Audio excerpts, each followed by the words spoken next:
Attendez, je vous essuie un peu. Bonjour, bonjour. Prêt pour aller dans le futur? Dans le futur? Téléportation. Oh, Marty McFly. Wow, Il est là. c'est le futur. Allez, c'est parti.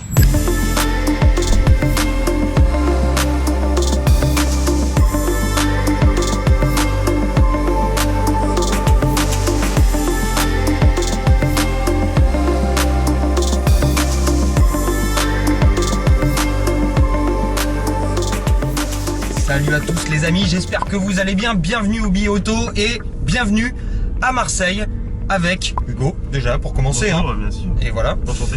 Et avec la Mini Cooper SE, plus connue sous le nom de Mini électrique. Alors cette Mini électrique, on va en parler rapidement. Extérieurement parlant, on connaît, c'est une Mini. Il n'y a pas d'énormes changements. C'est disponible que sur la version hatch. Donc 3 portes, en tout cas pour l'instant, c'est ce qu'on nous a confirmé. Et on a quelques spécificités, notamment sur notre version, ce qu'on appelle Posi-Spec, la version de lancement avec des jantes un petit peu spéciales qui font un petit peu prototype. Nommé Corona. Et attention, c'est les Corona Rims. Voilà, pas Rings ni Virus. Il m'a mis les sièges chauffants, c'est abruti. Voilà. Et on a aussi une calandre pleine. Oui. Spécifique à la version électrique. Spécifique à la version électrique qui existe dans quoi? 2 teintes de gris, c'est ça? Oui. Gris clair et gris foncé. Voilà, que j'aurais aimé voir en noir moi, personnellement. Ça aurait pu être cool en noir. Ça aurait pu être très très cool, notamment sur la très jolie version vert anglais qu'on avait hier, qui était un petit peu plus passe-partout avec ses jantes classiques. Bien sûr. Voilà. En fait, à part la calandre, c'est une Mini normale. Voilà, Il n'y exactement. a pas de différence. Donc on a juste une différence en termes de dimension, c'est qu'elle est 1,8 cm plus haute parce que Mini a relevé la voiture pour contrebalancer le pack de batterie implanté en T ici de 92 ampères, ça fait 33 kW en tout, c'est des batteries 96 cellules, c'est plus ou moins le powertrain qu'on trouve sur la BMW i3, mais c'est implanté sur une architecture de traction et c'est ça qui nous faisait peur, on va en reparler.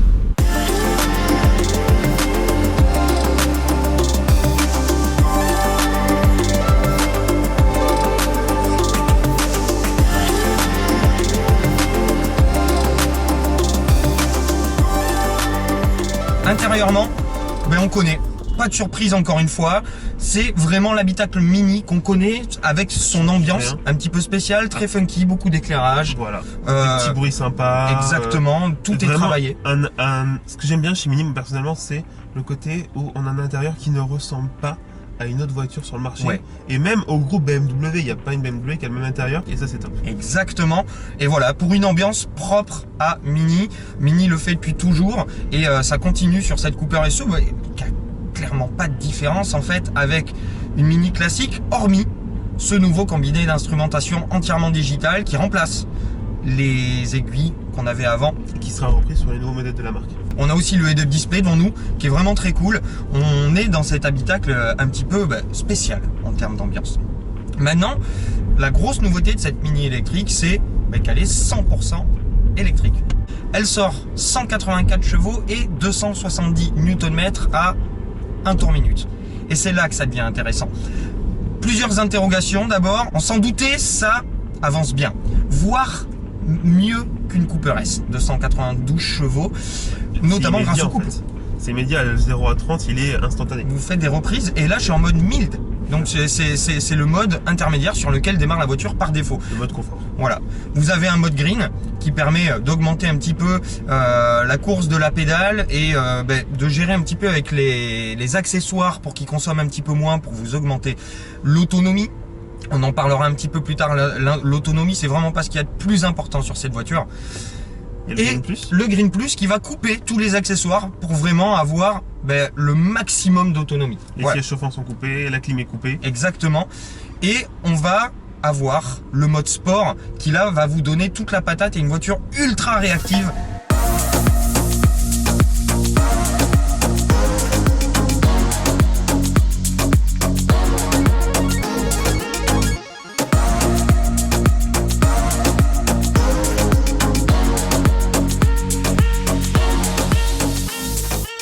En ville, c'est hyper agréable parce que vous avez cette cette réactivité immédiate, quel que soit le mode, de l'électrique avec un couple immédiat qui la rend super vive. Ça braque extrêmement bien. On est sur une Mini, on est sur une vraie voiture citadine. On est d'accord depuis tout à l'heure, même dans les petits travaux, les zones étroites et les petites ruelles marseillaises. Et ce qui est vraiment top surtout, c'est que vu qu'elle a été un tout petit peu surélevée, comme tu disais tout à l'heure, elle est un peu plus confortable. Elle est un peu plus confortable. Et ouais, on a toujours ce feeling Mini d'une voiture avec une certaine fermeté. Mais comparé à une Cooper S classique, je la trouve un tout petit peu plus progressive sur les cassures, tous les petits trous, les nids de poules qu'on peut rencontrer en ville. Les plaques d'égout, en fait, on les sent beaucoup moins. Quand vous sortez de la ville, parce que oui, elle peut sortir de la ville, Mini annonce entre 235 et 270 km d'autonomie. On n'a pas vérifié, clairement je ne pense pas que vous soyez à 270 km d'autonomie. Non, 180, 190 km, Mini nous le dit, nous l'avoue, et c'est pas forcément ce qui a été recherché par Mini, l'autonomie maximum. Non. Ils ont voulu garder une voiture dynamique, sportive, et c'est aussi un des commentaires que j'ai apporté à la base quand on m'a annoncé l'an dernier l'autonomie de la voiture. Mini a étudié justement les trajets quotidien de ses utilisateurs et ont prouvé que 90% quasiment des trajets des utilisateurs de Mini faisaient moins de 50 km. Vous êtes vraiment à l'aise pour faire globalement tout ce que vous avez besoin de faire avec cette voiture. Et par exemple, si vous allez de Paris en Normandie, il y a un peu plus de 300 km, il faut faire un arrêt pour recharger, mais le temps de faire un petit quart d'heure de pause, boire un petit café et vous repartez. Une chose dont on n'a pas parlé non plus, c'est sa concurrence à cette Mini électrique qui est extrêmement féroce. C'est la Peugeot i208 dont on va reparler. Qui est un peu plus grande. Ouais.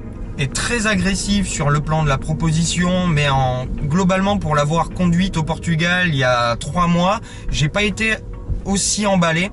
Et la Honda i qui arrive, qui nous tarde d'essayer. Et là, clairement, j'ai déjà un petit coup de cœur pour cette voiture. C'est une propale très geek. La concurrence va être féroce. On a ce mode sport qui va durcir la direction. Ouais. Et nous donner beaucoup plus de feeling et beaucoup plus de sensations lorsqu'on va prendre des virages à haute vitesse. Exactement. Et ça, c'est top. Et on sent mieux ce train avant. Exactement. Ce train avant, grosse peur pour moi à la base. Le châssis vraiment sportif, vous l'avez sur cette Mini. Vous avez un vrai châssis Mini et c'est extrêmement agréable à mener, même quand vous roulez fort, voire très fort. Ça donne le sourire. C'est ça, ça donne le sourire. Et moi, j'avais peur que le train avant soit complètement aux fraises, complètement dépassé par les 270 Nm qui sont constamment présents, notamment en sport, avec la pédale qui est de plus en plus susceptible, réactive, donc ce qui fait que j'avais peur que ça soit un peu brouillon.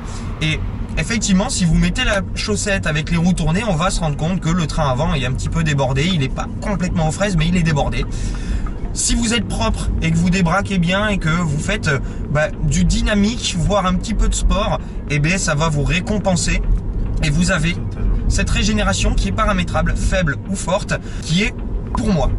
Et toi aussi, je pense que tu as été plutôt emballé là-dessus, parfaitement taré. Parfaitement. Et surtout quand on est en mode sport, on utilise sur la route qu'on a fait hier, on n'utilise plus en fait le frein. Ouais, à part sur des gros freinages. Sur des gros freinages, mais en fait, on va aller sur un mode cool rapide. Exactement. Et grâce à cette pédale, en fait, pas besoin de freiner. Le lâcher de pédale qui va vraiment ralentir l'auto parce que vous arrivez, mine de rien, très fort. Faut regarder le compteur, c'est une voiture qui roule extrêmement bien. 7 secondes 3 de 0 à 100, limité à 150 km/h. 9, 0 à 60. Ça montre à quel point ça accélère fort. Excellente en ville, qui est capable de faire du sport. Sur l'autoroute, le truc qui nous a bluffé, c'est l'insonorisation. L'insonorisation est à 130, elle est autour des 13 kWh. Exactement, c'est pas mal. 13-14 kWh à 130. Et pas énormément de bruit de roulement. Non. Là, écoutez, on est à 30 km/h. Sachant que pour vous, c'est vraiment enjolivé. Nous, on n'entend rien et pas beaucoup de bruit de vent à haute vitesse, ce qui fait que l'insonorisation de la voiture est vraiment poussée. On peut envisager de partir en week-end avec cette voiture. Oh, mazette, peu cher. On est à Marseille, oh. Ouais, hein. Et voilà, qu'est-ce qu'on peut dire d'autre ?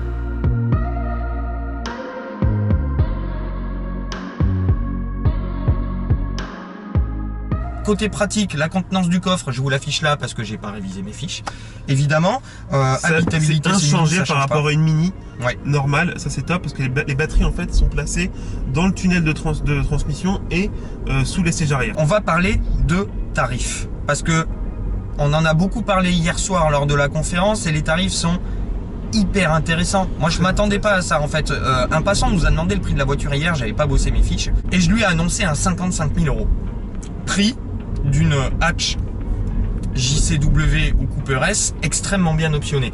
Sachant que la Mini électrique, même en finition de base, est extrêmement bien équipée, siège chauffant, toit ouvrant, vous avez une belle sellerie, pas cuir comme celle-là, mais vous avez tous les équipements qu'il faut globalement, avec le petit GPS en revanche, et la Mini Yours, la finition qu'on a là, et à tout.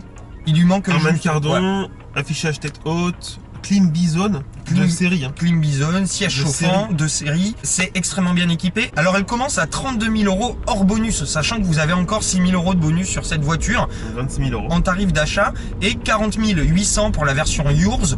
Pour le rapport prix, prestation, équipement est juste inégalable sur le segment aujourd'hui, je pense. Surtout, vu que ça va être une voiture électrique, très franchement, moi je conseille de prendre une Eloa. C'est 360 € par mois de base. Ouais. Et 408 €. Ouais, 408 € en Yours. Ce qui fait que, pour 400 €, vous avez sans apport. Sans apport, surtout. Important. Comparé au entretien compris. Entretien compris, tout compris. C'est génial. Moi, très franchement, depuis hier, je suis en train de me dire, je vais en acheter une. La i3, elle est beaucoup mieux en ville parce qu'elle est beaucoup plus maniable. Elle a un meilleur rayon de braquage. Ouais. Mais dès l'instant qu'on va avoir une voiture plus polyvalente, dans le sens périurbain, on va dire, la Mini E, elle est parfaite, quoi. La Mini E, la Mini électrique. Cette Mini électrique, du coup, est-ce que je la préfère par rapport à la i3 ? À la base, j'allais dire vraiment non. Clairement, la i3, ça reste quand même mon gros coup de cœur. Mais j'ai eu un petit coup de cœur pour cette Mini électrique et pour être tout à fait honnête, ça mérite d'être approfondi un petit peu. Petite semaine dans Paris avec. Merci. En tout cas, j'espère que les petites indications qu'on vous a données vous ont éclairé. Merci de nous avoir accompagnés ici à Marseille avec Hugo pour ce petit essai très sympa. Merci Hugo de m'avoir filé un petit coup de main, comme d'habitude. Avec plaisir. Si vous avez aimé, n'hésitez pas à mettre un petit pouce, à vous abonner si ce n'est pas déjà fait, partagez la vidéo avec vos copains, à en parler autour de vous. Pour ceux qui m'ont demandé il n'y a pas longtemps, la chaîne d'Hugo, ça va arriver. On va prendre du temps de vous faire bien les choses. Et voilà, toutes les infos sont en description. D'ici là, je souhaite une très bonne continuation et une bonne fin de ce que vous êtes en train de faire. Titre. Ciao. Ciao les copains.